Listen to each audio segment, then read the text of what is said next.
What if Batman became the new Doomsday? This is the story of the ultimate destructive force, Devastator, the Batman who killed Superman.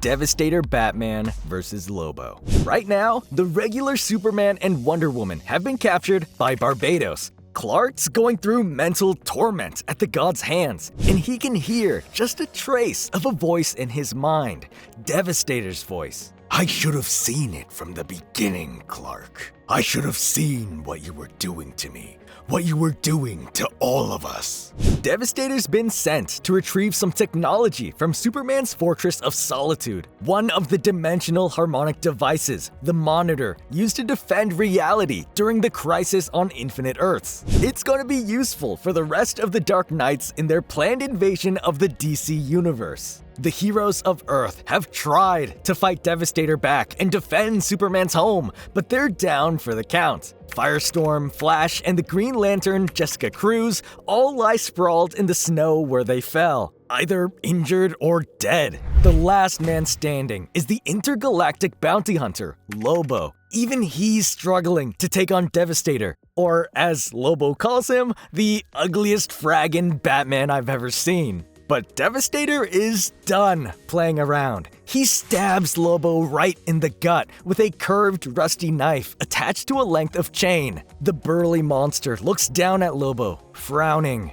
You don't impress me, Lobo. You depress me. On my world, you are one of the most fiercely independent and dangerous beings in the universe. And here, you stand with compassionate fools. Devastator starts twirling the impaled Lobo through the air like a massive hammer throw. The rot grows deep in this sick, sad world, doesn't it? I'm here to burn it out of you. Finally, once he has enough force built up, he tosses the intergalactic bounty hunter high into the sky, far past Earth's atmosphere. As Lobo is reduced to ashes in the fire of the sun, Superman hears Devastator's voice in his head again. Hope is like a virus, Clark. It forces people to let their guards down. It blinds them to the darkness of the world around them. The danger lurking behind every corner until they can't fight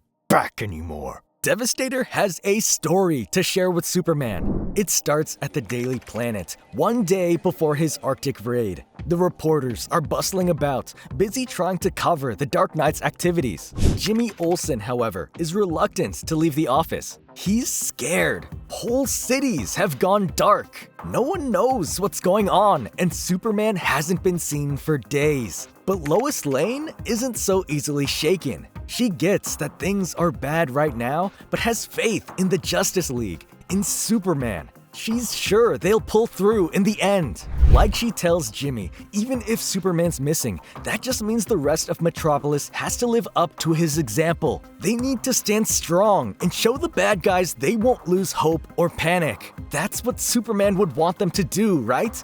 Believe in a better tomorrow. It's enough to reassure Jimmy, and Lois is about to leave the office. She's heading off to Gotham to report on conditions there. But before she can leave, she runs into a completely unexpected figure, Bruce Wayne. As Superman's wife, Lois knows the secret identities of several heroes, like Batman. The world's going to hell, so what's he doing at the Daily Planet? Lois would wonder if Clark is alright. No, Lois, Clark isn't okay. Clark is the problem.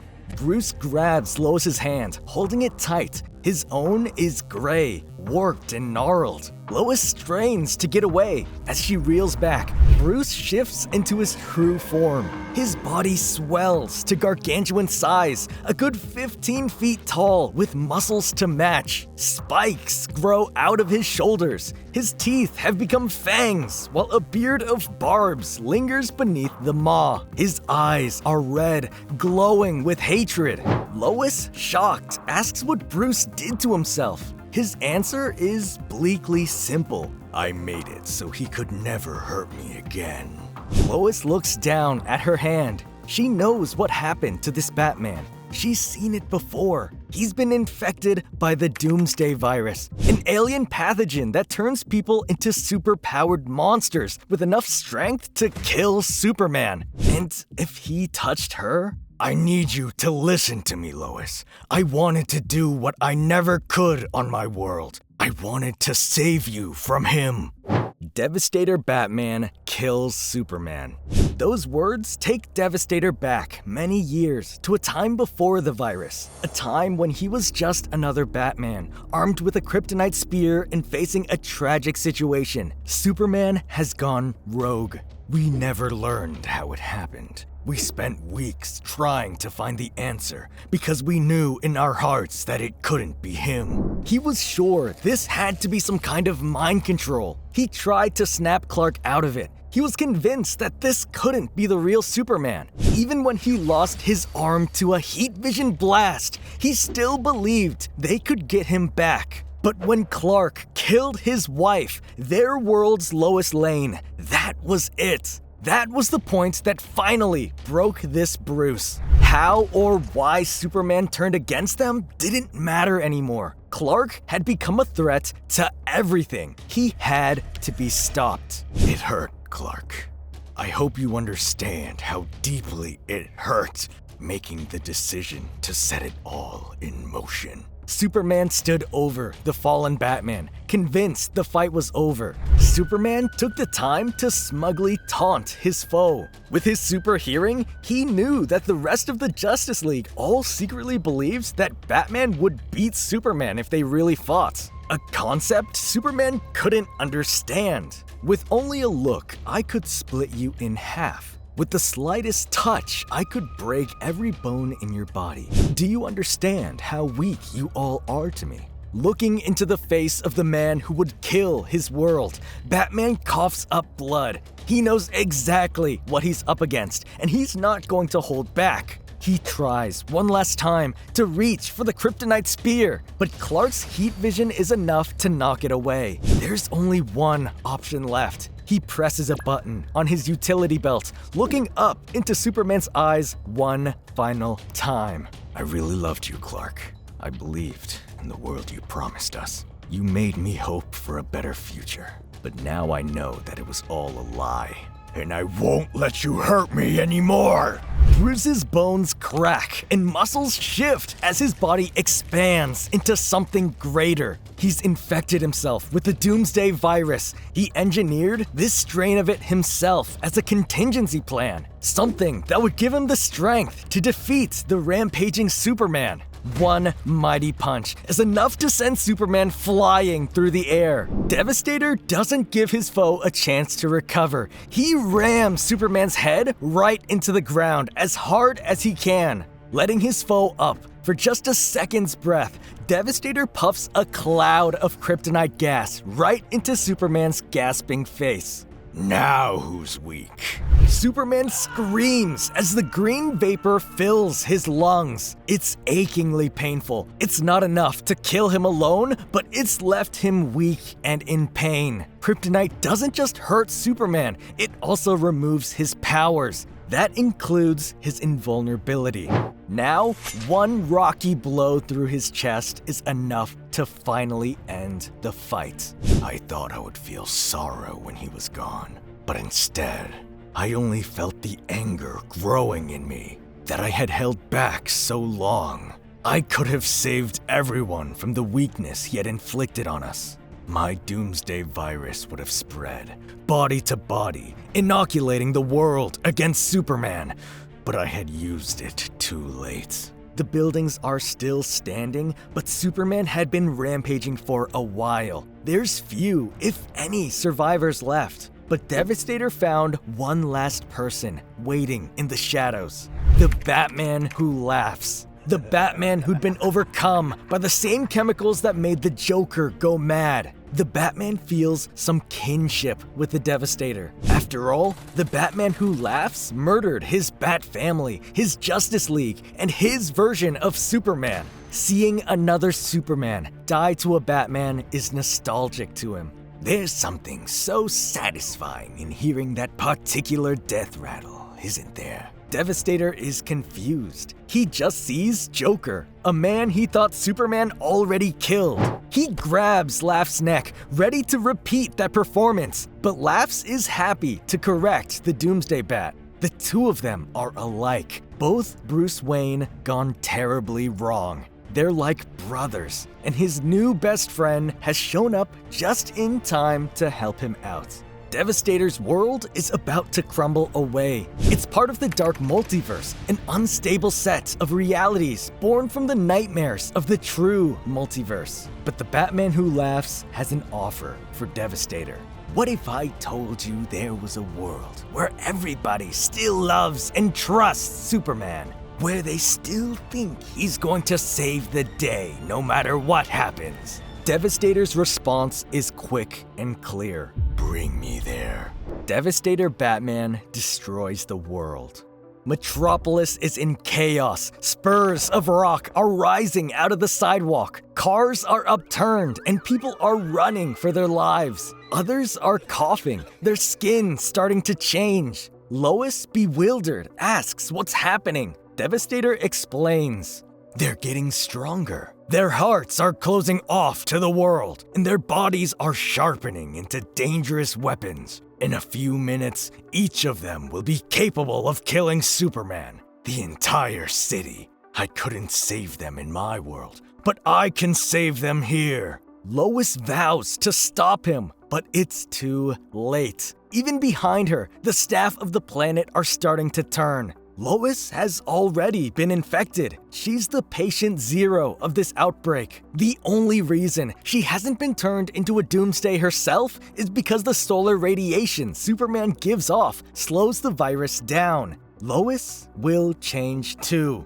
Devastator thinks that will help her understand. She'll be stronger without him, with her own might instead of Superman's false hope. But the heroes of Metropolis aren't done yet. A blast of heat vision knocks Devastator back from Lois. 3 of Superman's allies are still standing. Guardian, Superwoman, and Supergirl are all here. Supergirl can tell this isn't the original Doomsday. The 3 are convinced they can take this monster down. They're wearing Superman's S. It's their job to win, to carry that hope forward. Devastator charges forward, ready to fight all 3 heroes. Supergirl flies forward, happy to join the fray, as Lois looks on, worried. But she can't do anything here. She doesn't have superpowers. She has to protect the one thing Superman or the heroes can't right now. Running for the streets, Lois tries to hail a taxi. She needs to get home, but once she reaches the driver's seat, it's clear she's too late for this guy. He's already badly infected by the Doomsday virus. Thinking quickly, Lois grabs the poor taxi driver, pulls him out of his vehicle, and jumps into the driver's seat, zooming as quickly as she can through the collapsing metropolis, even as everything collapses around her. In no time at all, she's reached the Kent's apartment near Centennial Park. It takes her a second to remember the password Clark had set for their emergency computer systems, but finally, she gets it. Beppo, the name of Superman's old pet monkey from Krypton. Lois is trying to lock down the apartment with something called the Last Sun Protocol, but the computer turns her down. The patio door is open. It can't begin the Last Sun Protocol until all entrances have been sealed. Lois heads deeper into the apartment, looking around for her son, Jonathan Kent. The young Superboy is outside on the balcony, already in costume and about to fly off. He can see Devastator fighting Supergirl thanks to his telescopic vision. It's not going well for Kara. She's changing, transformed by the virus already. John's not sure what's happening, but he's convinced the heroes won't be able to win this without his help. But Lois isn't going to let that happen. Before John can react, his mom grabs him by the ankle and pulls the Boy of Steel back to the balcony. John notices that his mother looks weird, but before he freaks out, Lois tries her best to explain to him. His dad built a safe room into this apartment just in case something went wrong. The walls will seal off and there's nothing in the world that can break through, not even Superman himself. There's everything inside someone would need to survive. John's scared by this talk, and Lois knows it. Still, they're out of options. She pushes her son back into the apartment, pulling the patio door shut behind him. He's sealed in, alone. Lois can't be in there with him. She's starting to turn. Lois promises she'll stay outside and talk to him as long as she can. John's still confused by her reaction. Lois is clearly scared. She's shut him away to keep him safe. But the heroes are going to win, right? His dad and the rest of the league will come back. He's not going to be stuck in this room for long. John still believes in his father, in heroism, in a brighter tomorrow. But Lois can't. The Doomsday virus stripped that from her. It's the opposite of the hope Superman always represents. That's why Devastator wanted to talk to her, to make sure she felt hopeless. And now, having done one last heroic act to keep her son safe,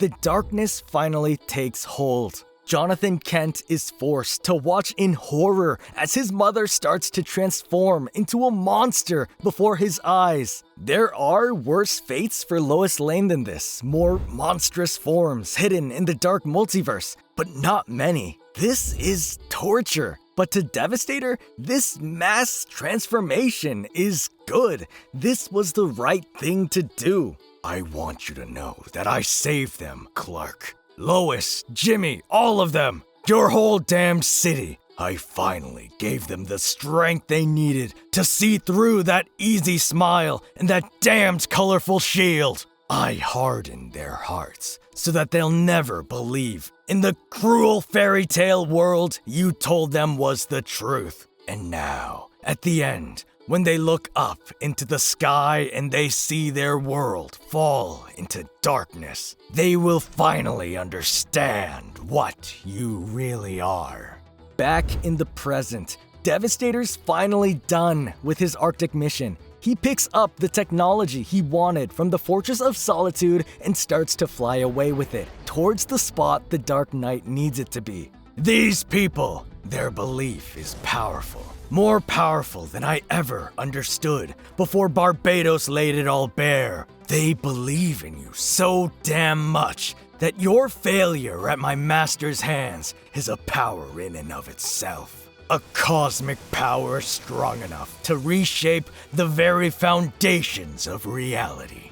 Commissioner Gordon looks up in horror as Devastator flies above Gotham City. In the dark multiverse, locked in Barbados' prison, Superman hears Devastator talk even now. The words of a Bruce Wayne twisted into the ultimate monster. At the end, I hope you understand the truth, Clark. I hope you can feel my hate, because you did this, like you did on my world, like you do on every world. You made them believe. You fooled them into thinking that you would always be there for them, to lift them up, to make them feel better. And that belief is exactly what will drag your entire world to devastation. For more evil versions of Batman, check out our Red Death video, If Batman Stole the Flash's Powers, or The Batman Who Laughs, If Batman Became the Joker.